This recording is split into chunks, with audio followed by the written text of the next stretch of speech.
everyone, and welcome to my channel. This video is on the topic, Introduction to Referencing. It is the first of my video series on competency referencing. After watching this video, you will know the definition of referencing, its objectives, and its components. You will also know the common referencing styles. Let's get started by defining referencing. Referencing is the practice of acknowledging and giving credit to the original sources of information, ideas, or research that have been used in a work. It is essential in academic writing, in research, and in professional publications, as it helps to avoid plagiarism. It gives authority to your arguments and enables readers to trace the sources of information for further study. Now let's examine the objectives of referencing in research. One of the objectives of referencing research is to acknowledge original sources of information. Referencing enables giving proper credit to the original authors or creators of ideas, research, or data that have been used in a work. This prevents plagiarism by recognizing others' contributions and ensure that their intellectual property is respected. Referencing provides evidence and support for the arguments, theories, or claims that have been made in a scholarly writing. Citing authoritative sources has credibility to a scholarly work and demonstrates that the ideas presented are grounded in established knowledge or research. Another objective of referencing is to allow for verification of information. Referencing enables readers to locate the sources of information cited. It allows them to verify the accuracy or context of the material. This transparency enhances the trustworthiness of scholarly works and allows others to follow up on them. Another objective of referencing is to demonstrate the depth of research. Referencing provides evidence that the researcher has engaged in thorough research by referencing a wide range of relevant literature. A well-referenced document reflects the breadth and depth of the researcher's knowledge and understanding of the subject matter. Another objective for referencing is to connect to the scholarly conversation. Referencing helps to place a work within the broader context of existing research and scholarly discussion. Referencing shows how a work contributes to or challenges ongoing debates, theories, and studies, highlighting its relevance within the academic community. Another objective for referencing is to ensure academic integrity. Referencing helps researchers to demonstrate honesty and ethical responsibility in the use of others' work.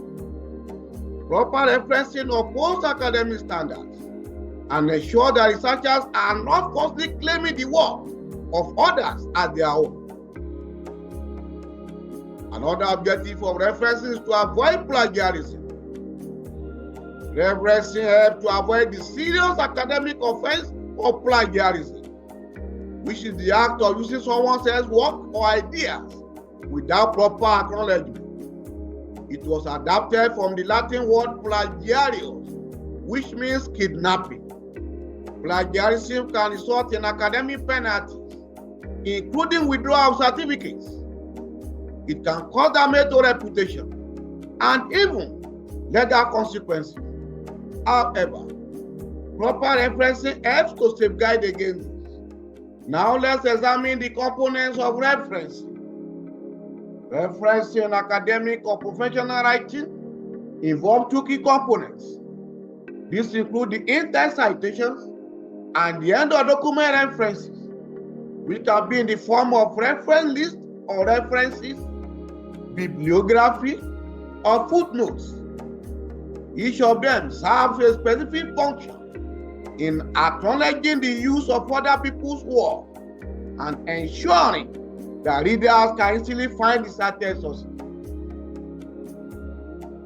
Let's start with the in-text citations. In-text citations are brief references which are inserted into the main body of the text whenever researchers quote, paraphrase, or refer to information from another source. These citations direct readers to the full details of the source, which can be found in the end of document reference, either in the form of reference lists or references, bibliography, or footnotes.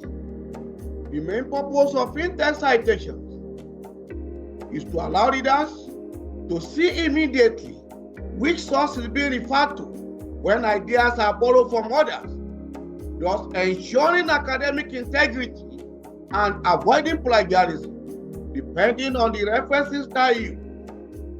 In-text citations typically take one of the following forms, which includes parenthetical citations, in which the author's last name and the year of publication are in parentheses, that is enclosed in brackets.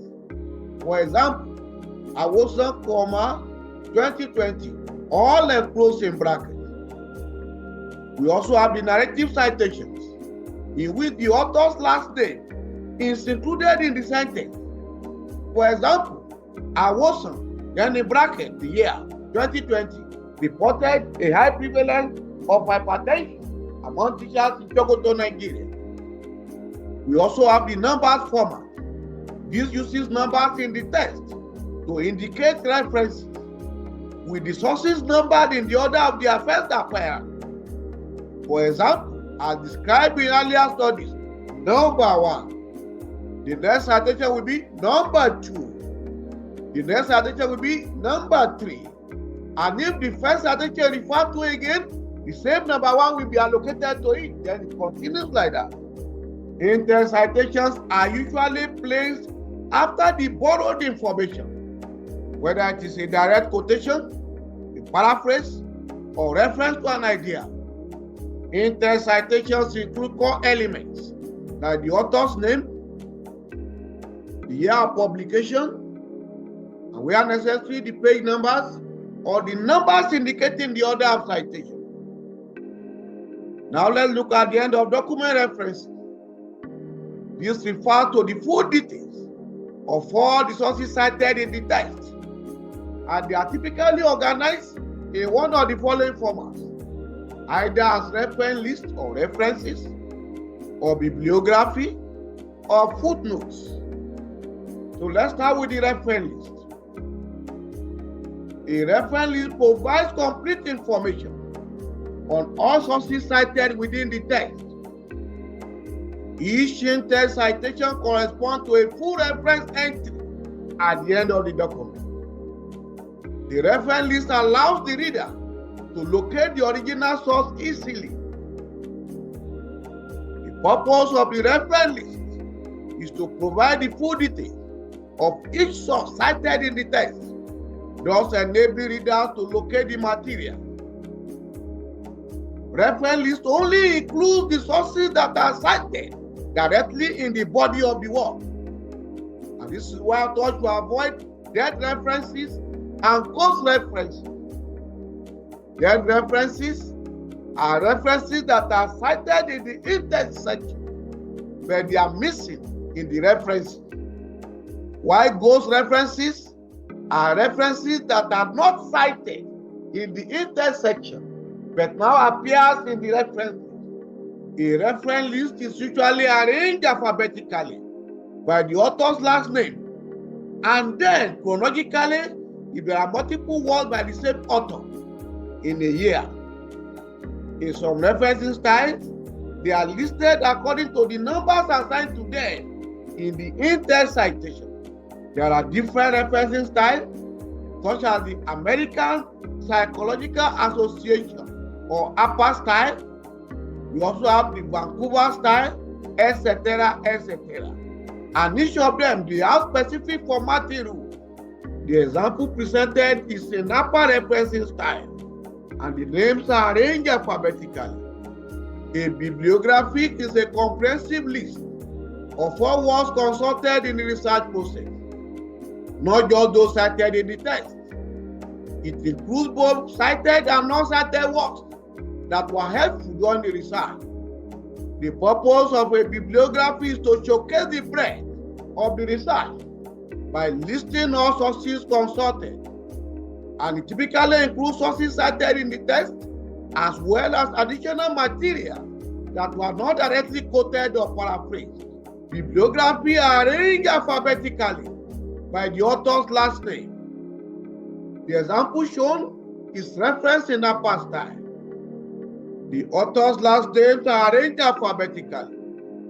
Concerning footnotes, footnotes are references or additional notes that appear at the bottom of the same page where the intent citation is made.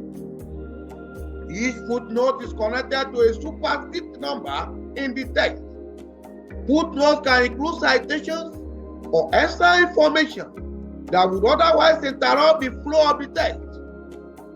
The purpose of footnotes is to provide detailed references without cluttering the main text. Footnotes can also provide commentary or explanation in addition to citation, and they typically include citation detail and additional information relevant to the reference point. Each footnote is assigned a superscript number or alphabet that appears in the text at the location of the citation, while the corresponding footnote is placed at the bottom of the page. In the example shown, the intent citation is shown as superscripted A. In some cases, numbers can also be used, while at the bottom of the page, the full reference is given and numbered as A. Now let's compare the three types of end of document references, that is, references or reference list, bibliography, and footnotes. With respect to their primary functions, reference list only lists sources that is cited in the text, while bibliography lists both cited and consulted sources. In the case of footnotes, they provide detailed citation or explanation at the bottom of the page. With respect to the inclusion criteria, reference list includes only those cited in the body of the work, while bibliography includes all sources cited and consulted during the research. Footnotes include citations or additional comments for specific points. Reference lists are placed at the end of the document, and in the case of a book, reference lists can be placed at the end of each chapter. But in the case of bibliography, it only appears at the end of the document. In the case of footnotes, they appear at the bottom of the same page as the citation. Now let's examine the referencing styles. Referencing styles are standardized systems which are used to acknowledge sources in academic writing, ensuring that writers give proper credit to original authors for their ideas, research, and findings. Each referencing style has specific rules for citing books, journal articles, website materials, and other sources, and they may differ in terms of formatting, punctuation, and order of information. There are three distinct categories of referencing styles with respect to the intent citation format. One category is the author year format. The referencing styles in this category include the author's last name and the year of publication of the cited work, with a comma between them in the intent citation. The common referencing styles in this category include the American Psychological Association style, the Harvard style, the Chicago style, the Turabian style, and the American Sociological Association style. Regarding the author page format, the referencing styles in this category include the author's last name and the page where the information can be found without a comma between them. That is, author and page without a comma. The common referencing styles in this category include the Modern Language Association style, the Modern Humanities Research Association style, the Cambridge style, and the American Chemical Society style. Regarding the number format, the referencing styles in this category assign a sequential, either superscript or bracketed number to each source as it appears in the text, and the same number is used whenever the source is cited again. This number corresponds to a full reference entry, often in a reference list. For example, practices related to antibiotic resistance are prevalent among patent medicine vendors in Sokoto, Nigeria.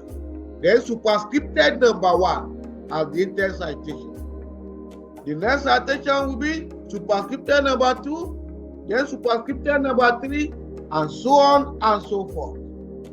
The common referencing styles in this category include the Vancouver style, the Institute of Electrical and Electronic Engineers style, the American Medical Association style, and the National Library of Medicine style. In summary, while many scholars often overlook referencing, it stands as one of the most critical elements in scholarly writing, playing a key role in determining the acceptability of journal articles, project reports, dissertations, and theses. Mastery of referencing goes beyond mere academic formality. It's a marker of quality and respect for intellectual contributions. Scholars should therefore approach referencing with care and consistency, making it a priority from the beginning to the end of their work. Let's commit to mastering this key, ensuring our work is not only credible, but respected in the academic community. If you want to have the full details of the topic covered in this video, please endeavor to obtain a copy of Volume 1 of the Researcher's Companion in Data Collection, Analysis, Interpretation, and Presentation book. To buy the book online, please access the order form at the address shown. Also, if you want to access the other videos in the series, please visit the address shown. Thank you for watching this video. If you found it enlightening, please give it a thumbs up and share with your colleagues. For more educative content, please subscribe to my channel and hit the notification bell.